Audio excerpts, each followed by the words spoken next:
Hi, today we will learn the phrasal verb give something out. It means to give or distribute something to people.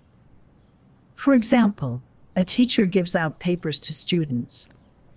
You can say she gave the papers out or she gave out the papers.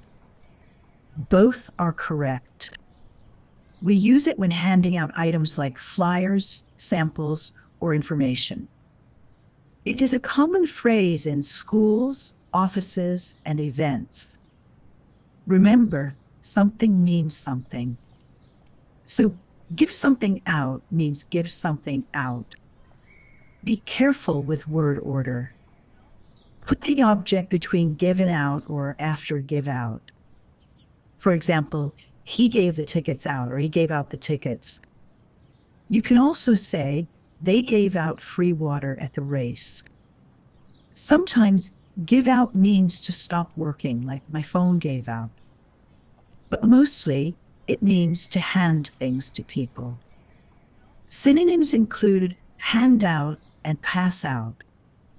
Try to use give something out next time you talk about sharing or distributing. It will make your English sound natural. Thanks for watching. Keep practicing. See you next time.